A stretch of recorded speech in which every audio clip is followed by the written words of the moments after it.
Hey Ted, how are you doing? And I think you're on mute.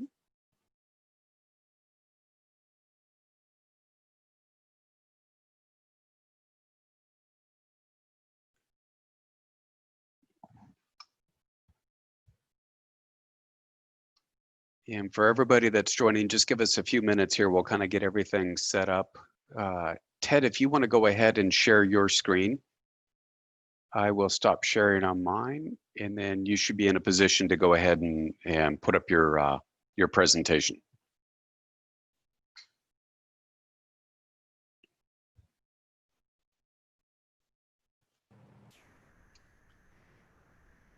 Okay. Hey Ted, how are you doing, buddy? Hey Matt, how you doing? Doing well, doing well. We'll give it, we're a few minutes early here, so we'll let everyone start to join, Okay. and we'll be in good order. Sounds like a plan. And if you want to just kind of preload your presentation just to see if that works. Yeah, let's see here. Oscar, how are you doing? Good to see you on board. I think everybody is kind of muted by default, but we'll use the chat for questions that will come in.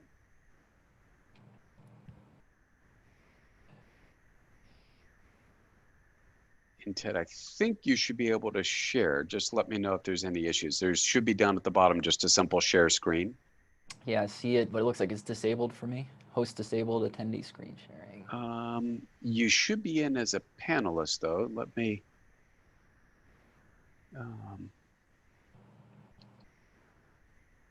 Make host.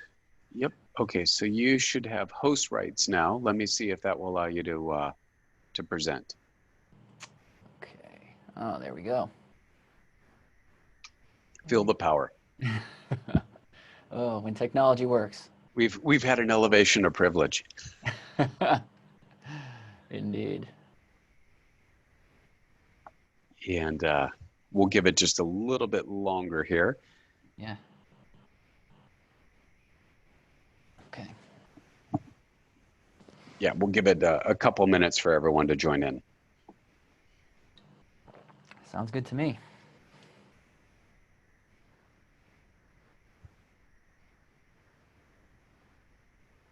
It looks like we've got folks joining. One thing I would like to ask is by all means for everyone that is joining the presentation today to use the Q&A feature at the bottom of the Zoom webinar to put in any questions. Ted, I may from time to time kind of pause you during your discussion just to see if there's any questions that we want to address at that time. If not, we'll certainly have a lot of them happening at the end of the day or at the end of the presentation. Yeah, I look forward to that. Very good. Questions are definitely welcome for sure. Absolutely, absolutely. And as we're waiting for everyone else to join, just a couple of high-level announcements from our chapter. First and foremost, want to make sure everyone is aware that ISACA has a new certification that has recently come out. It is the CDPSE, the Certified Data Privacy Solutions Engineer. So I think this is reflective of how important privacy, kind of privacy by design principles are. And would be interested as a question to the folks that are on the call, if everyone has become aware of that particular certification and maybe interest in it. In that same vein, would love to understand timing if for those folks that might be pursuing some of the other ISACA certifications, be it CISA, CISM, CRISC, et cetera, relative to the boot camps, and us probably putting together a virtual webinar to do those.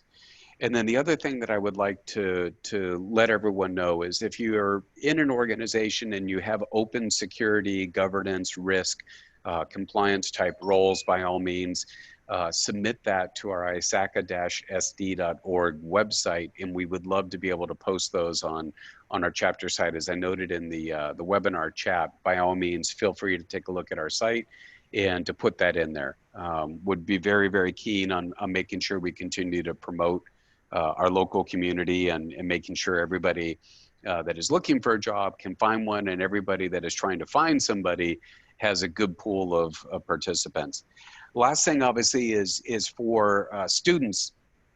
We're very, very keen on expanding our student membership. So we do have a site on our ISACA-SD.org site. So if you're interested in joining this profession, learning more about governance, risk, compliance, security, some of the great stuff that Ted's going to talk about today with respect to application security, there's just an infinite number of things that I think are interesting and obviously good careers for people joining this profession. So we want to certainly invite new entrants into this.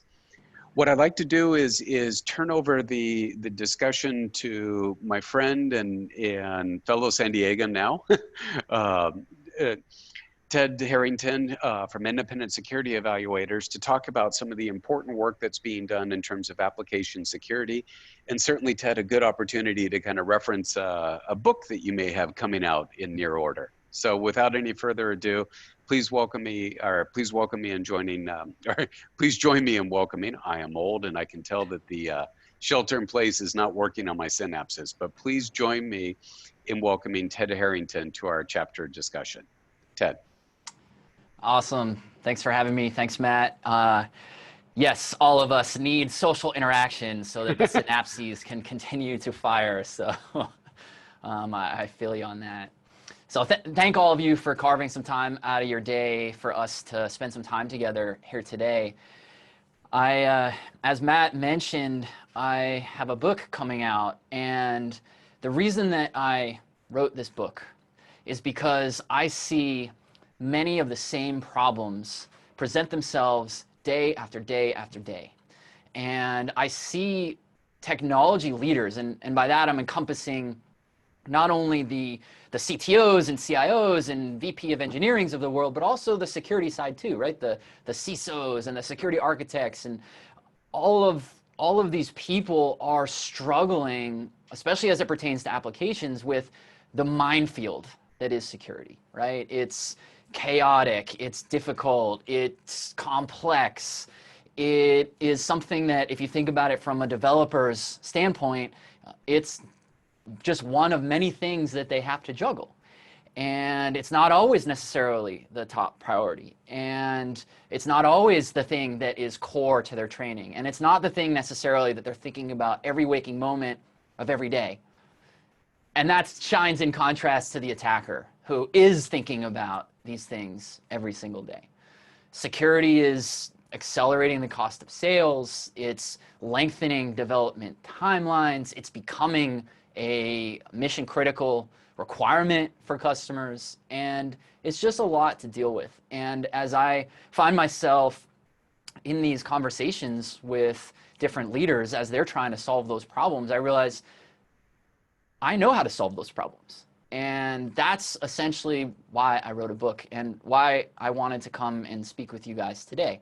Now, obviously, there's more ideas in a book than we'll have time to share today. So we're going to narrow in on one element to it, which is how to actually find security vulnerabilities. There's obviously a whole topic area about how do you then fix them, how do you prioritize them, how do you then translate that into a business benefit, how do you convert it to sales. All of those things I cover in the book, but today we're going to really focus on the method. So let's talk about what security testing even really is, right? And I think we can start with a story. A few years ago, I found myself in a boardroom with the CEO and the CTO and members of the security team for a company that had asked us to come help them find some of their security vulnerabilities. And we had looked at, they made a medical device, and we were looking at this medical device and the application that operates it. And this particular device is a drug infusion pump. And what it does is it injects morphine into your spine. It can literally kill you if it doesn't work right. And we're in this room and we're talking this company and its leadership through the issues that exist and how to remediate them. And the CEO interrupted me. And he said, Ted, what you guys are describing, because we were talking through attack scenarios to do exactly that. How could you manipulate the device and deliver a fatal dose?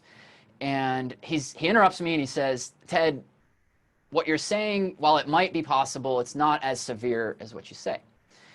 And I thought that was interesting because, you know, that first of all, patient safety is on the line, but also we're talking, the reason we were there was to help them find issues, and it was interesting that he challenged whether or not the issue mattered. And so I encouraged him to elaborate. And I'm never ever going to forget this. He said, well, let me put it this way, Ted. He said, I have a BMW. I love that car. I never want to see it get scratched. Theoretically, someone could haul a piano up onto the roof of our building, throw it off the roof of the building onto my car, and destroy my beautiful car that I love so much. To say that I was shocked at that reaction would be an understatement, because we just talked about how this could actually be used to really hurt people, and what he was trying to do was to minimize it. And unfortunately, we were unable to convince him otherwise, and they chose not to actually fix any of the issues. And the government agency that is in charge of approving medical devices, the Food and Drug Administration, they declined to approve this device. The company couldn't sell the device, so pretty shortly thereafter, they wound up going out of business. And it's a really, really sad story, including for everyone involved, including for us. You know, it was really sad that we knew we could help this organization and we were unable to. And the reason I'm telling it is not to poke fun at this individual or to celebrate an entrepreneurial failure. I'm an entrepreneur myself. I want to celebrate entrepreneurial success. But it's to point out that mindset ultimately really drives the outcomes. And this seems to be something that happens a lot, where companies, they'll look at vulnerabilities and they'll try to minimize or dismiss what the significance of the issues are. It's all about excellence. You need to get better. You need to find the issues so you can fix them. And today I'm going to show you how to actually find the issues. And then separately, we could talk about how to actually, you know, fix them. But finding them is the first thing, and that's what we're going to talk about here today. So let's talk about what security testing even is. So what is security testing anyway? Now, the umbrella term is security assessments. Security assessments essentially means that, you know, any type of security testing. And the one that is probably most commonly referenced is penetration testing. You might be involved in some capacity with penetration testing right now. The challenge is that penetration testing is what most people are asking for. However, they're often being sold something entirely different. They're being sold vulnerability scanning. Yet they actually need a third thing entirely, which is vulnerability assessments. Now, these are three remarkably different things. They require different investments of time, of resources, they have different goals, and they deliver different outcomes. Yet, the terms are used interchangeably all the time. And that's a really significant problem, because if, as a leader, you are trying to achieve a certain goal, and you ask for something to help you achieve that goal, and you get something remarkably different, that's going to get in the way of your ability to achieve that goal. So, in short summary, penetration testing is a highly tactical, very elite approach to looking at heavily hardened systems, things that have gone through a tremendous amount of security testing already, and essentially identify a binary outcome. Did or did not achieve whatever the goal was. And usually that's get to the most valuable asset. Can someone break in from the outside and get to the most valuable asset? But it could also be something like, can someone escalate privileges, or whatever the goal is. It's a binary outcome. That's it, either yes or no. And I think a really good metaphor for this would be something like the Navy SEALs, SEAL Team 6, the team that, of course, took down Osama bin Laden. That mission was essentially equivalent to a penetration test, right? They had a single goal, capture or kill bin Laden. And the outcome was binary. They did or they did not do that at the end. When it was over, it didn't matter anything else about the compound, which is sort of the metaphor for your defense, right? It didn't matter what other vulnerabilities might have existed in that compound. It didn't matter how easy they would have been to exploit. It didn't matter how someone might want to fix them, because the goal was yes or no, did you get in? Now, vulnerability scanning is something different. Unfortunately, if you Google right now penetration test, the first probably 5 pages of your Google results are going to give you vulnerability scans. Scans have a really great function, but it's typically not what people expect it to be. Vulnerability scanning is essentially an effort to quickly and inexpensively identify issues. And then as you find those issues, not just identify issues, identify common, easy to identify issues. It's really, really good for having a quick look at what the attacker is going to see. You want to see that too. But the reason that most people actually have security testing done, what they're really looking for is a few things. They want to identify the vulnerabilities, including custom exploits, including the things that are the sort of the unknown unknowns. The common things that leaders are always saying is they're saying things like, I don't know what I don't know. And that's what keeps me up at night. The way to find that is with a vulnerability assessment. You find the vulnerabilities, including the custom exploits. You're able to identify and assign severity. How bad of a problem is this? You can use that severity in order to determine how to fix the issues. You can actually fix the issues because it includes recommendations on mitigation. And then ultimately you can verify whether or not the fixes worked. And when you do all of that, it enables you to actually use your security for a very powerful marketing benefit, which is now you can prove that your application is secure. Now, what's the recommendation here? Am I saying pull out some flashcards and start memorizing terms? I mean, while I think I would prefer that everybody is always using the right terms for what they're talking about, I don't think that's a practical recommendation. The recommendation instead is start with the goal. Because what's going to happen is even if you already are using the right terms, the right things, other people won't be. Regulators and companies all the time are asking for penetration testing, when really what they're asking for is vulnerability assessments, but they sort of latched onto this term. So what you want to do is you want to start with, the goal. If your goal is to take a mature, heavily hardened system that's already been invested in tremendously, and you want to perform a real-world exercise to determine how the defenses hold up, you want a penetration test. If you want to quickly and inexpensively find the common and known issues, you want a vulnerability scan. But if you want to find the majority of your issues, including custom exploits, find severity, assign severity, understand remediations, fix the problems, and then prove that the system is secure, you want a vulnerability assessment. So how do we actually go about doing this? How do you actually find the vulnerabilities? That's the core to this whole thing, right? You can't, one of the real challenges that a lot of companies have right now is that if a company is making a technology, they're making an application or whatever it is that they're in charge of securing, they have customers who demand that it be secure. And so you have to prove to them in some way that it's secure. Well, the way to do that is to actually find your vulnerabilities, fix them, and then prove that to your customers. So how do you go about doing that? Before all this lockdown happened, when we could go out to lunch with other people, I remember taking out one of my security analysts, super incredibly sharp guy, and we're having some ramen, and I asked him this question. I said, describe to me your job. What would you say it is that you do? I was expecting him to say something like, oh, I'm an ethical hacker or something like that.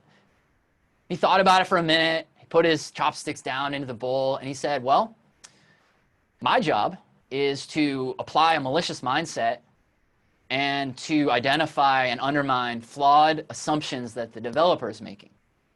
Because the intersection of those two things, that's where security vulnerabilities lie.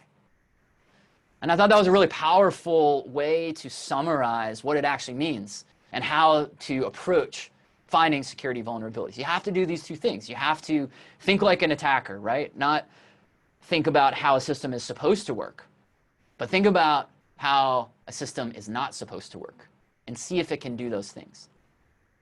And then, of course, flawed developer assumptions. Developers often, and this is not a critique on developers in any way whatsoever, but things are built with the expectation that people are going to use them in a certain way. but attackers don't do that typically. And so it's figuring out where that assumption is made and then doing the opposite of it. That's where vulnerabilities tend to lie. Now, there is a method to how you can go about finding vulnerabilities, including the custom ones that are the sort of unknowns that keep people up at night. And I'll go through each level to this triangle, but it's a fairly simplified representation of the idea. So the first thing that you need to do is you need to do the basics. The fundamental, the foundation of security testing entails these three things. You have to understand the application, you have to run scanners, and you have to look for the known common vulnerabilities. Now, understanding the application, right, that sounds pretty straightforward. People often wonder whether that even needs to be said, and I even wonder why that needs to be said. But you'd be surprised how often a security approach doesn't actually take into account how the thing works or why the thing works in a certain way.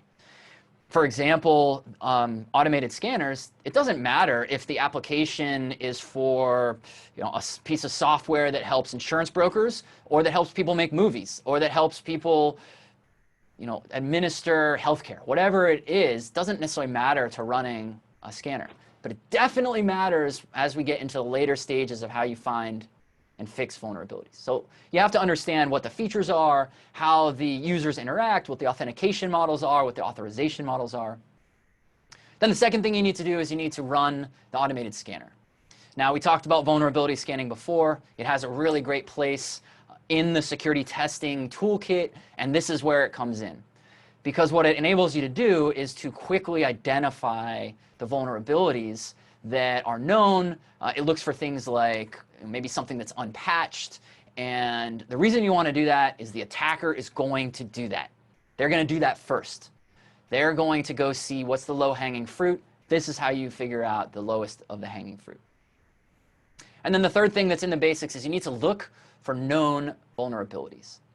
Now, the idea here is some of you might be familiar with things like maybe the OWASP top 10 or other listings of commonly occurring vulnerabilities that are known to exist. And attackers know that if issues are commonly occurring across many different types of applications, it might exist in the one they're going after too. So they're going to start there. And that's why you should too. You need to look for those common issues. And in a lot of ways, many elements to that can actually be automated. The scanner can find some of those things. Some of them you need to look for manually. Now, that's the foundation. That's the basics. Unfortunately, this is where most security testing actually stops. All the vulnerability scanning we talked about before doesn't even include all of these because it doesn't focus on the element of understanding the application. But what you need to do in order to get to the vulnerabilities that matter so that you can fix them, so that you can prove your application is secure and use security in your sales and marketing mission, you need to actually go beyond the basics. But there is this element that is in the way, and that's this capability gap, as I call it. And essentially what this is there is a barrier between the basics and then the stuff that is on the other side. And that barrier is automation. The things that come next, they require manual investigation. There's not tools that enable you to automate all the things that come next. Parts of it, yes. All of it, no. And then the expertise/skill. So certain security professionals have the expertise and the skill to be able to do these things, but many don't. And so this capability gap is the combination of those two things. And in order to get to the other side, you need to make sure that you accumulate or hire somebody, whether that's internal to your company or external via hiring some third-party security expert. You need to acquire that expertise, that skill, who can do it manually and go beyond just tool automation. So now we can get into some of the fun elements to finding the higher order security vulnerabilities. And the first is this idea of abuse functionality. So abusing functionality is the idea that you take the way the system is supposed to work, and you make those features, the functionality of the system itself, use it in the attack against it. I have this really smart security guy that I'm friends with, and he was telling me the story recently about when he was in high school. He would attack his vending machine. So there's a vending machine in the cafeteria that had, like any vending machine, had a bunch of candy and stuff like that. And he wanted a lot of candy, but didn't have a lot of money. Now, we're probably all familiar with a vending machine, but just in case you're not, the idea is you put a dollar bill into a receptor. The receptor verifies that you put a bill in, it verifies the amount, and then it says, okay, you're ready to go, you've got $1, you can, buy candy. You select your treat, it gives you your treat. What this friend was able to figure out was that the functionality was to ingest bills. It could take them in. It had no mechanism to prevent them from coming back out. And so what this friend did was he was able to take a dollar bill, attach a piece of dental floss to it, put the dollar bill in, the machine would register payment as received, allow him to take his treat, and then he would use the dental floss to pull the bill right back out. That is absolutely not the way that the manufacturer of the vending machine intended it to work. But nevertheless, it did work that way. And that's what abusing functionality is like. That's a good metaphor for it. So let's talk about a technical exploit example.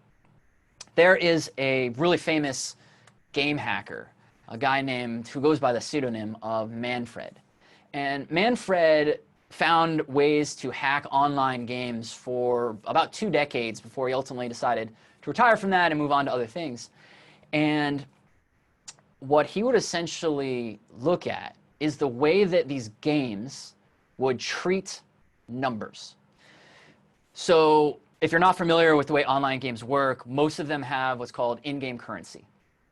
And the idea of in-game currency is that it would, you accumulate or you buy funds like coins, and then you use those to buy things that make the game experience better. So maybe you buy a weapons upgrade or a skills upgrade, or you buy an outfit for your avatar, or you get access to a special secret level. And what Manfred wanted to do is he wanted to say, well, can I manipulate the way the system works that processes those transactions? So the way that it should work, and I'm hyper oversimplifying it, but essentially it would say something like this. You have an account balance. You would subtract whatever amount you're withdrawing to buy that weapon or that skill upgrade, and the result would be your new balance. So for example, you have 500 coins, you want to take out 100 coins to buy that skill upgrade, you're left with 400 coins. What Manfred did was he abused the way that the system treated numbers by exploiting a pretty trivial vulnerability that he could actually input negative integers instead of positive integers. So instead of 500 minus 100, which is 400, he would take 500 minus negative 100. And as we all learned in middle school, when you subtract a negative, it's adding a positive. So he would take his 500 coins, he'd subtract 100, and instead of it decreasing, his balance would actually increase. And he would get whatever the skills upgrade or toy was that he was buying. And so he accumulated an enormous amount of these things and then was able to sell them in a secondary market for real money. And that's an example of where the developers certainly did not expect it to work that way. And in fact, they put a lot of effort into preventing that kind of game tampering. But he was able to abuse the functionality anyway. Then there is chaining exploits. So the idea of daisy chaining or chaining exploits or vulnerability chaining goes by a variety of names. The idea is where you take multiple things and you combine them so that whatever their relative impact is, they become exponentially more impactful because they're combined. When I was growing up, there was a kid in my neighborhood who had a trampoline. So like any young boy, I was there all the time because who doesn't love jumping on a trampoline? And I so vividly remember the time that we discovered this idea of the double jump.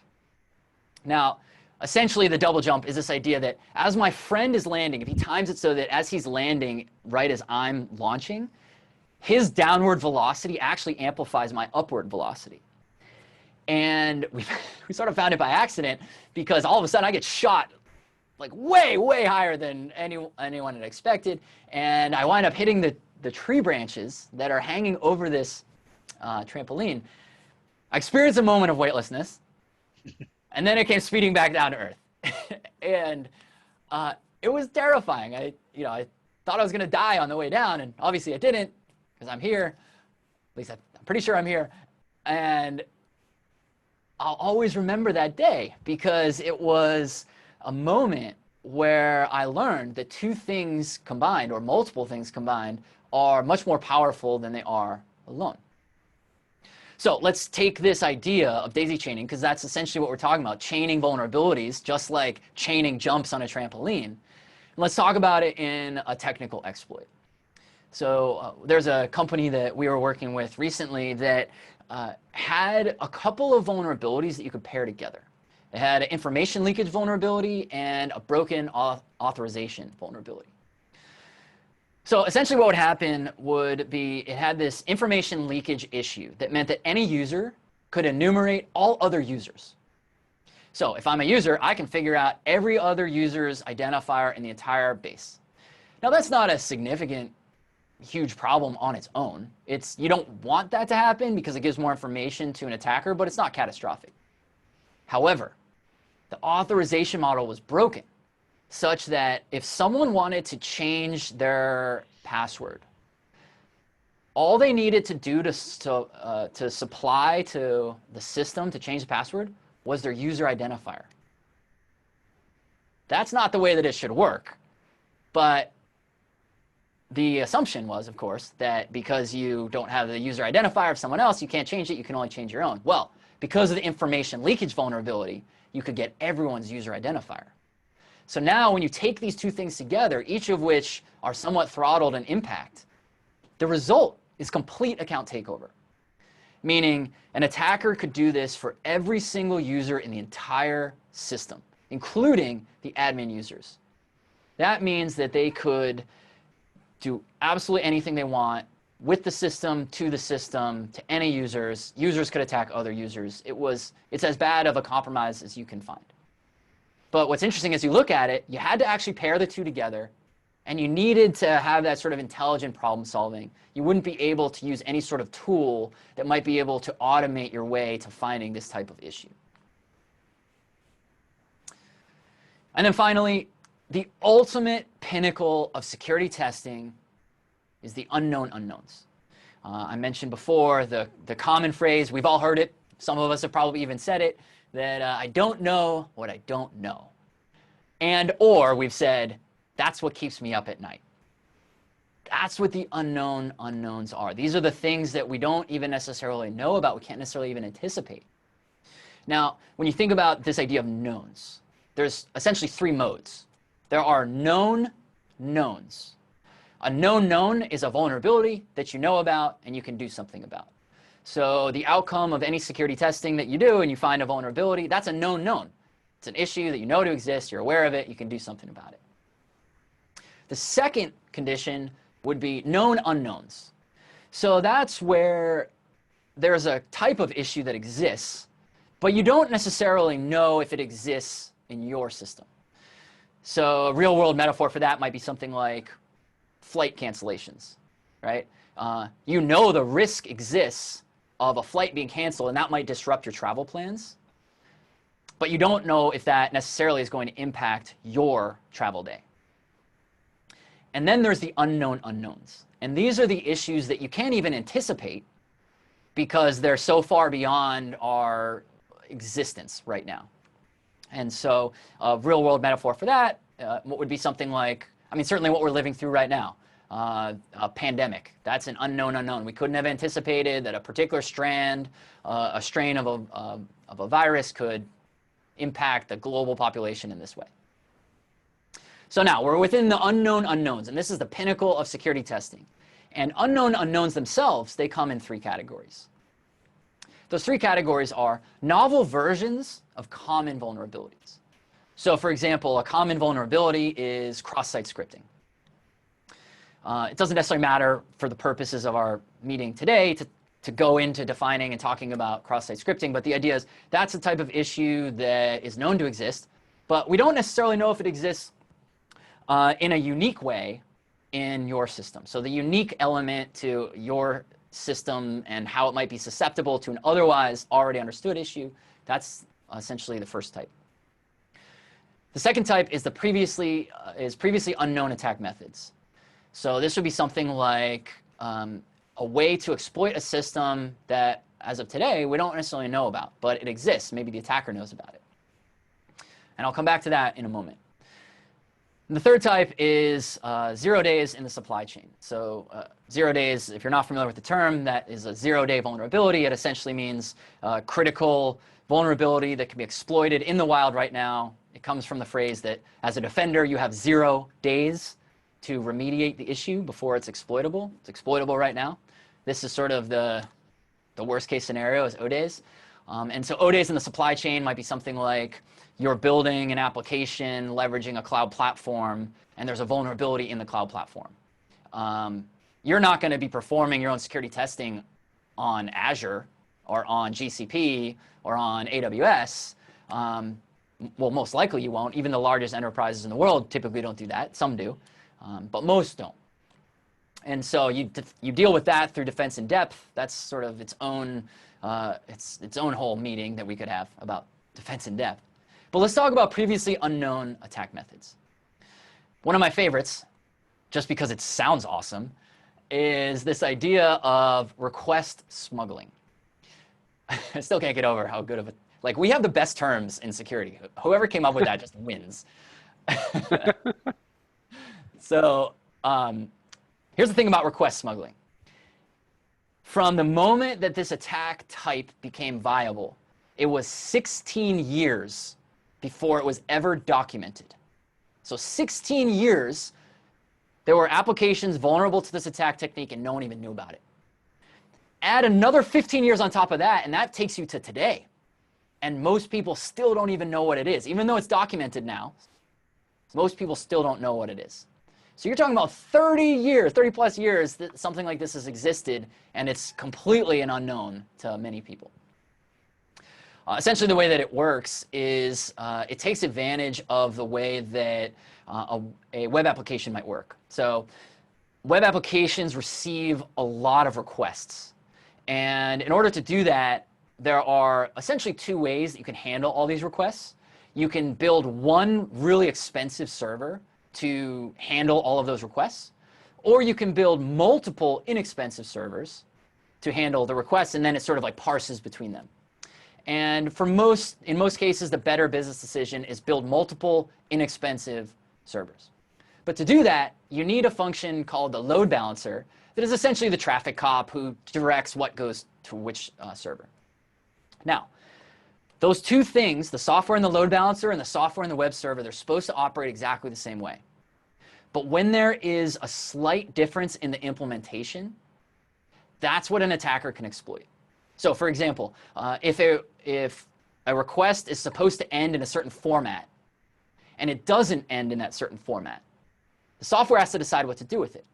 And if there's a mismatch between these two softwares on a very specific, precise detail like that, that's where an attacker can actually smuggle in a malicious request with a legitimate one.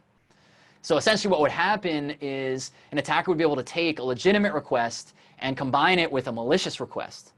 The load balancer would treat it as a single request, pass it on to the web server, and then the web server recognizes it as two requests, treats the legitimate request, or serves the legitimate request, and then serves the malicious request. And so that's how you would actually get a malicious request into the running of the system.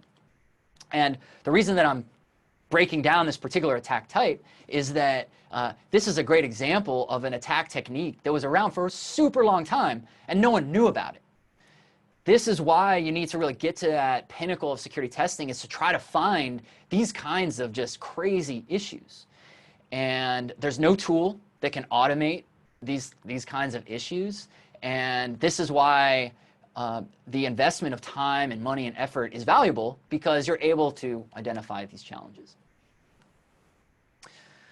So to summarize this, the method to the madness here, essentially, these are our steps, right? You got to start with your basics. Understand the app, run the scanner, look for the known vulnerabilities, make sure that you're able to get to the other side of the capability gap. You want to abuse functionality, daisy chain vulnerabilities, and seek the unknown unknowns. Now, an important takeaway of all of this is that if we go back to the beginning and we talked about different terms, they mean different things to different people. They're very commonly interchanged when they shouldn't be. What you actually need is to do all of these things. This is what effective discovery and investigation for security vulnerabilities looks like. But when your quote-unquote penetration test, just what most people refer to this sort of topic area we're having right now, is really just a vulnerability scan, only doing these things down on the bottom level and not even all of the basics. So the point is, be cognizant of what it is that you are, what you're doing, associate it with your goal, and so on. These ideas and more, of course, are all contained in my book that I alluded to before. It's coming out in just a few months. I put the URL there on the bottom. I would encourage you to go to that website if these ideas are of interest to you. I have a pre-registration site there that I'll be able to notify people when pre-orders become available. I'm also going to give a whole bunch of stuff away to everybody that's on that list, including signed copies and pre-release content and all that kind of stuff. So, and it's also a way for us to build community and continue to talk about how do we solve these problems together. So hopefully that is of interest to you. So here's what I want you to do as we wrap up. What should you leave with today? Now, hopefully I helped you think a little bit differently. At a minimum, that was one of the goals for sure. But I also want you to take action, because ideas without action, not super helpful. So here's the actions that I think you should take, and I'd recommend 3. Number 1, define your goal. So I want you to actually go articulate what you want to achieve in the realm of security testing. Now, of course, there are other goals you might have in other parts of your security mission, but we're talking about the pursuit of vulnerabilities. Understand your goal. Write it down, debate it amongst your team, make sure everyone's on the same page about what you want to achieve. That seems straightforward, but you'd be surprised how often there is actually not consensus within an organization of what it is you're actually all trying to achieve. So number 1, define your goal. Number 2, verify that whatever approach you are taking to security actually maps to that goal. Now, we talked about 3 different types of security testing today. There are actually others as well. Red teaming would be another one. There's code audits. There's all kinds of other things, but those are sort of the 3 big ones that we talked about. What you want to do is you want to verify, once you've defined your goal, that your approach to that goal actually aligns to it. And I want you to make sure that you're going with that sort of skeptical mindset that the term that's being used, either by you or by whoever you're working with, might actually not be the correct term. So define your goal, verify that what you're doing actually supports that goal. And then the third thing, verify that you're going past the basics. So all too often, organizations get stuck at that sort of foundational basic level, and many times they don't even realize that that's what's happening. But if you need to actually improve the security, you want to get better, you want to fix issues, you want to be able to prove it to your customers, then you have to make sure that you're getting past that. So define your goal, verify that what you're doing supports that goal, and make sure that you're going the whole way in order to achieve that goal. So with that, I pass the baton to you. Go take action. I am a resource for you. My contact information is on screen right here. However I can help you. If you need someone to help you with testing, you need someone to come speak to your organization, you need to work, like whatever I can do for you, that's my mission, is to help you. It goes beyond today. So with that, I'll shut up, and I'll be happy to answer any questions that we might have. And Ted, I'll go ahead and seed one question. I think when we look at security, IT, software development as an industry, and juxtapose it to other industries like electronics manufacturing, manufacturing hardware, automotive, planes, and everything. In those industries, you really do have product liability. If something happens, if you buy a car and the brakes fail from a design perspective, there's product liability associated with it. When we look at software, fundamentally software is sold as is with no warranties express or implied. There's massive disclaimers of warranty. For the most part, almost absolute limitations of liability other than what somebody spent on the actual software itself. You mentioned earlier with an infusion pump that there were potential safety risks there. My question would be is, do you think we're going to see a wholesale change in how we look at like software liability from a product perspective as we start to connect more and more operational technology to traditional IT and IP networks? In other words, we can effectively kill people now if our security and our software isn't designed correctly because of the ability to interact with operational technology. Yeah, that's a great question, and it's funny because that question has, of course, been asked for years, and I would have answered that question differently a few years ago. So there already are organizations and companies and nonprofits really advocating for things like that. In healthcare in particular, there are groups talking about should there be just like how doctors take a Hippocratic oath, do no harm, should people who develop software that has to do with delivery of care, should they also have to take an oath that says the result of their work will do no harm? There is legislation, certainly, California is leading some of that with the CCPA. And that's not the only one, but there's legislation in interest of trying to sort of hold manufacturers' feet to the fire a little bit about security. Personally, I'm not a believer in regulation as the answer to security. It takes too long to implement. It always misses the mark. It's something that has to be agreed upon by a wide variety of stakeholders, which means it gets watered down. But there are some benefits to it. I mean, GDPR, as an example, is something that now there's this big stick to hit people with when they're, in violation of certain things, and that has resulted in people taking action. So I do think that's the direction that we're moving. I'm not opposed to it. I wish that the solution was a more altruistic one because it's the right thing to do, and we should build great solutions, and we should protect ourselves. But ultimately, that is probably what is going to happen down the road. Do we have any questions from the audience? If you want to, you can either post them in the chat. I've got that open, as well as kind of the Q&A section that is in there. If I could, one other thing that I think is an interesting observation is fundamentally security right now is an unfunded liability because we're trying to do things after the fact versus kind of the proverbial shift left. How do we build security in by design so that we're addressing issues much earlier in the development life cycle? Would love to get your perspective on ways that we can reduce the cost of what the security burden is to an organization and actually improve our outcomes. Oh man, I love that question. I dedicate an entire chapter in this book to that exact question because it's such a good one. So first, I think it's important that we understand what the costs actually are. And there are a few costs. So one type of cost is that when you're thinking about how do you find vulnerabilities, there's of course the cost of finding the vulnerabilities, right? You pay someone, whether that's you're working with an external third party, security tester, someone like our organization or our peers, or you're hiring your company, you're hiring people internally, or both. Ideally, actually, is what you should be doing. There's a cost to that. The real cost, the major cost that comes with dealing with security is in remediation. So when you find an issue, having to fix it. And that cost is it's a hockey stick of the costs go up as in a hockey stick format the later that a vulnerability or an issue is identified. So if it's, for example, like a design level issue that isn't found until the system has been built and iterated and deployed for a long time, rebuilding the product, starting over, like that's an enormous undertaking.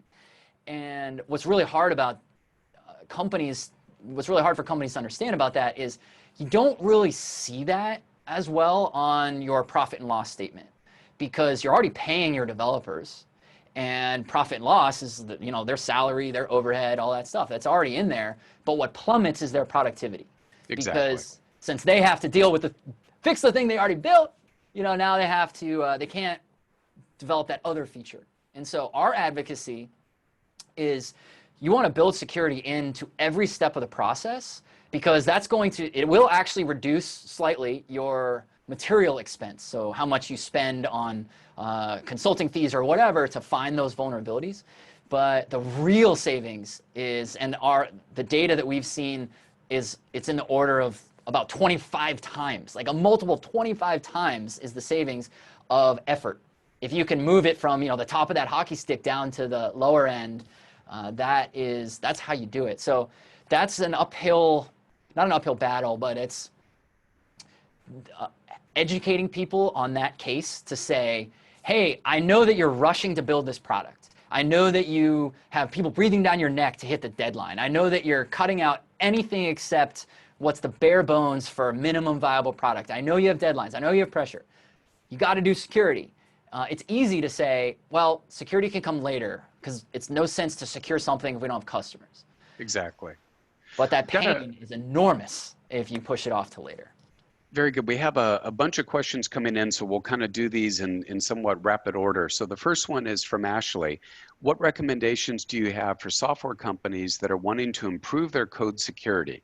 Currently, the approach is a private bug bounty program that's already in production. The next question, I'm going to throw a couple of these out there. Can you give an example where a security approach did not match the organization's goals? That's coming in from Kevin. And then also from Mohan, what would be some of the advice to security auditors? So again, Ashley's is, what recommendations do you have for security companies that are wanting to improve their code security?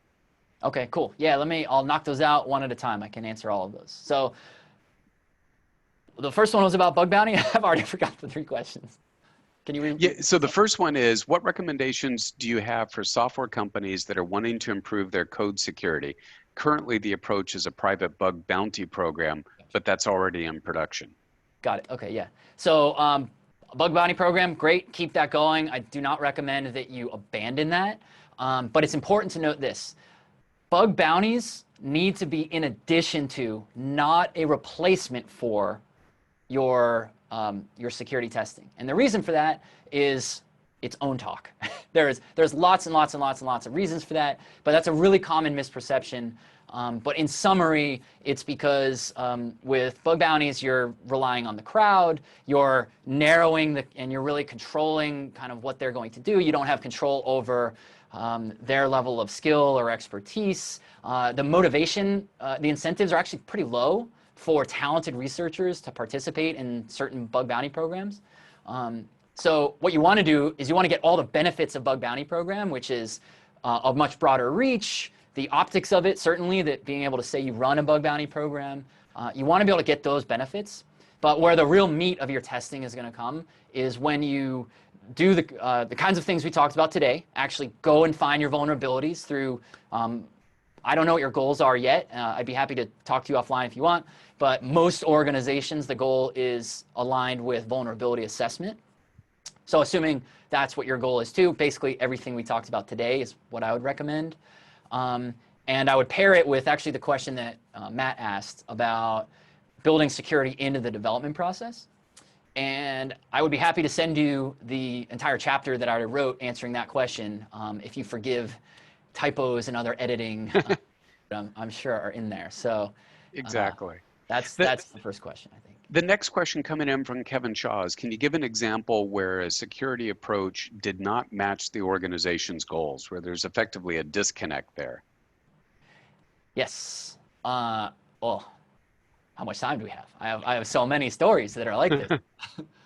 Maybe my favorite one is there was a company that we're working with, and we've been working with them for quite some time. And there's a particular type of security testing that they were pursuing. And we didn't talk about today methodologies, But in summary, there's a difference between the two primary ones are what's called white box and what's called black box. And the difference between those two essentially boils down to information. How much information is shared in the interest of finding vulnerabilities so you can fix them. And this company, the right way to do it, here's the sneak peek, is white box. And this company had been doing white box for quite some time. And then randomly, they asked for black box, which is the way we recommend you do not do that. And fast forward to the sort of the end of the story, what we helped them figure out, because we knew that black box was not going to align to what we understood their goals to be over many years of working together. And so we said, let's do both. And so we did both. I'd be happy to send this study to you guys with more detail than I can share in the time we have together right now. But essentially, we did both. They saw the data side by side, and it was eye-popping how much more value they got out of the white box side than the black box side on the same exact system. And it was really helpful for them because they said the only reason they'd been asking for this inappropriate approach was because someone misinformed somewhere along the chain of command had requested it, not knowing actually what they were really asking for. And so that was directly in conflict with what the security team wanted to achieve. And so that was where we're able to say, hey, if we give you exactly what that person is asking for, they're going to get it, but you're not going to get what you need. That's going to violate your goals. And so that's why we're able to do both. And I'm happy to send you that summary. That would be great. In fact, what we'll end up doing is we'll probably be posting, obviously, the presentation and potentially some other materials on our ISACA-SD site. The next question coming in from Mohan, which is a great one. What is your advice to security auditors? And I think this is, and I'm going to frame this just a little bit. We have a real challenge here is that we have significant security risk, but we have IT audit community that may not have necessarily the right skill sets yet to be able to evaluate that risk appropriately and offer the right level of assurance. So broad issue there, maybe just to unpack it a little bit, if you would. Definitely. I love that question. I'll answer it, but I'm going to ask my own question first, which is, when you want to understand anything, how do you go about doing that? So whatever that process is, that's the answer to your question.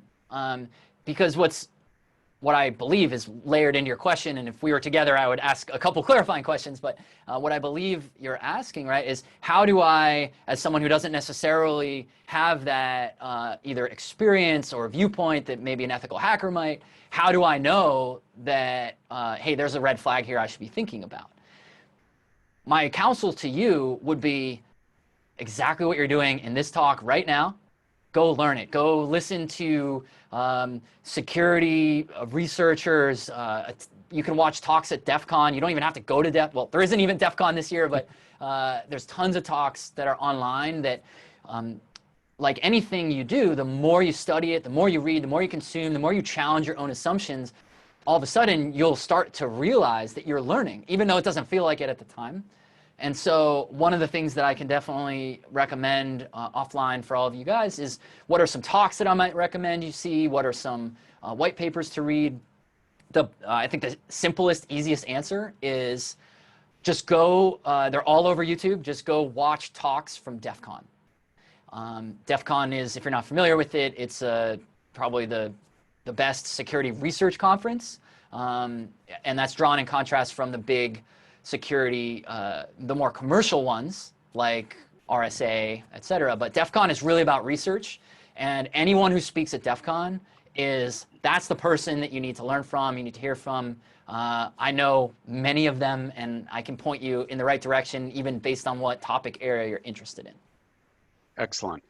Another one here from an anonymous attendee. Always appreciate anonymity there.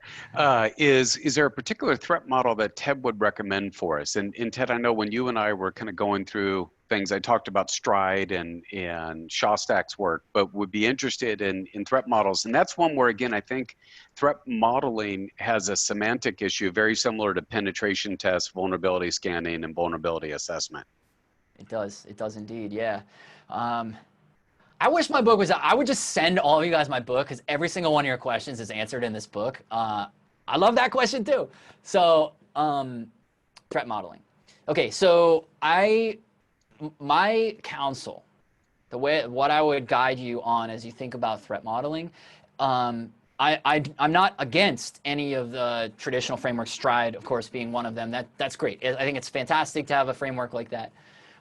The way that we think about threat models is there is, I guess, a framework to it, but it's conceptually like this. Imagine a Venn diagram, but that has 3 circles. And the threat model is the middle of where those 3 overlap. So there is your assets. So what do you want to protect? The second is your adversaries. Who do you need to defend against? So are we talking about nation states? Are we talking about hacktivists? Are we talking about organized crime? What about insider threat? What about the malicious insider or the accidental insider? And then the third is your architecture, your attack surfaces. So where will you be attacked? So assets, adversaries, attack surface. And a threat model, in the context of what we're talking about here today, how do you find vulnerabilities, fix them, and know how to allocate time and money? It's the combination of those 3 things. And so, again, I have a whole chapter about threat modeling in this book, so I can send you that chapter as well. But the assets, they're essentially your tangible things like personally identifiable information, corporate information, stuff like that, data. And then there's intangible assets, which are things like brand reputation, availability of the system. Adversaries, I rattled off a few a moment ago, but there's essentially the external types, which are organized crime, nation states, et cetera, and then the internal types, which are your accidental insider or your opportunist, people like that. And then attack surfaces are essentially anywhere that data is moved or accessed. So a common way to think about that might be like the login page. That's an attack surface. The API, stuff like that. So thinking about those 3 things, that's what makes up your threat model, is defining what element happens in each. And the final thing that I'll say about threat modeling is you need to achieve consensus. Organizations will assume that Ted and Matt both know we're protecting the same thing, but unless we talk about it, unless we write it down and say, this is what we're protecting first, this is our second priority, this is our third priority, we'll not be on the same page. Excellent, excellent. Last chance for any other questions from the audience. And Ted, thank you. This was truly a kind of a masterclass on how to think about application security and product security in general. Very much appreciate it. And again, we'll get information up on our ISACA-SD.org website in near order. Last call for questions. If not, folks, thank you very, very much. Ted, thank you. That was absolutely fantastic. Really enjoyed the discussion today. Thank all of you. Everyone have a great rest of your day and be well and be safe. Cheers.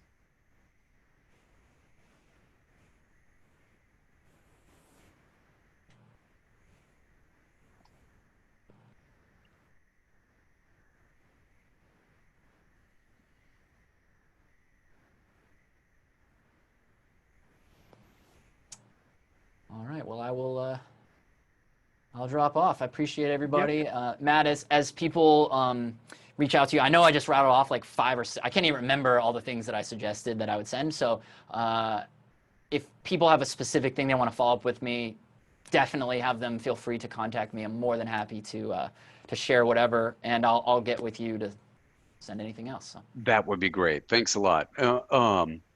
What is your stop sign saying? It says only ethical hacking, or what was that? Okay. Yeah, it used to say no hacking, and we're like, no, only ethical hacking. Yeah, exactly, exactly. Well, listen, good buddy. You have a great rest of your day, and thank you again. That was fantastic. Yeah, man. Thanks for having me. Appreciate you. Take care, buddy. Cheers. Bye.